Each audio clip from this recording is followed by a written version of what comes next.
Perfect. Lance, Krish! Huy! Nandiyan ka na pala. Buti, nandiyan ka na. Halika. Pasok ka. Yan, makuha ka. Ayan. Ayan, oh. Merry Christmas. Hintayin lang natin si Kuya, ha? Gutom ka na ba? okay lang ako. Sigurado ka? Sorry. Binaalala lang ako noong 2012. Nagde-decorate din kasi kami nila mama noon eh. Actually, sila mama lang pala. Tapos, nakalimutan ko yung simba. Tapos, umugod ka dito. Lance, Oh my God. Sorry. Bawal pala talaga ang mag-focus sa past. Mas makakabuti kung dun tayo sa future. Tama? Kuya! Andiyan ka na din pala. Ano naman? Halika na. Upo ka na dito. Naganda ako ng pagkain para sa Noche Buena. Yan, upo ka rito. Yan. Sige, upo ka. Yan, no, di ba? Ano to? Para saan pa ba, kuya? Siyempre, Pasko. Para sama-sama tayo, di ba? Alam niyo naman, kayo na lang meron ako eh. Di ba? Ayos pa.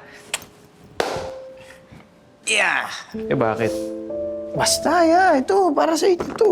Para sa'yo. Para sa'yo. Oh.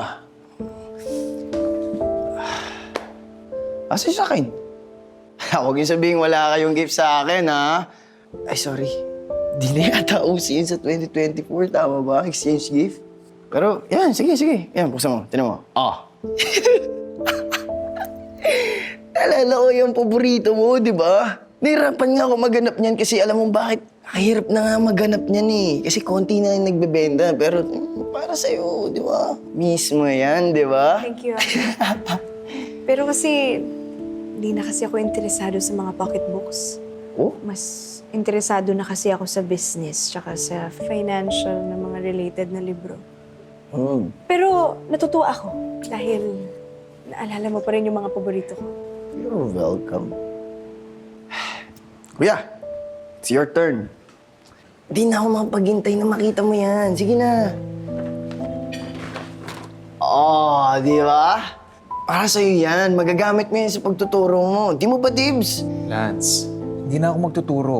Pupunta na ako ng Dubai, tutulungan ko si Olive sa negosyo niya. Ang tagal-tagal pa nun niya. Matagal. Lance, sinantay na lang kita gumaling, tas aalis na ako dito, pupunta ako ng pamilya ko.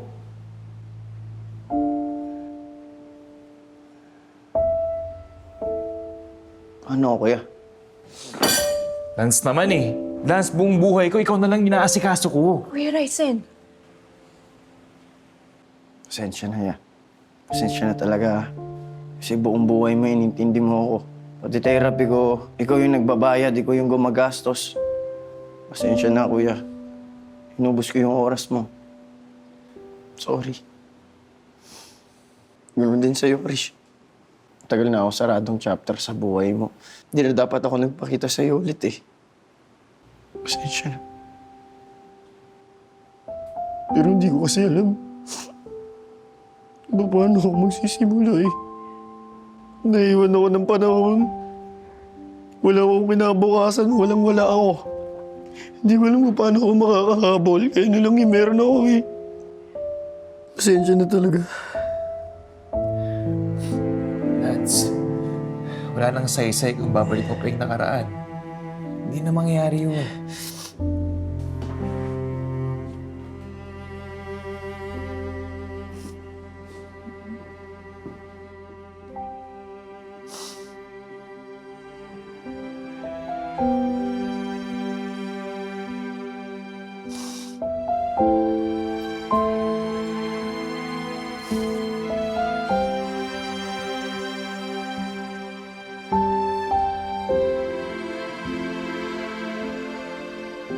Ma. Sorry. Sorry kasi hindi kita pinapansin nun eh. Masyado kasi ako naging kampante nun eh. Akala ko lahat ng meron ako, hindi mawawala. Ma, I'm sorry. Mali ako. Miss na kita eh.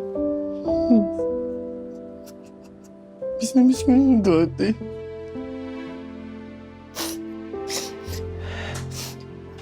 Pero promise, ma. Gagawin ko po lahat. Susundin ko kayo para may balik ko lang yung dati.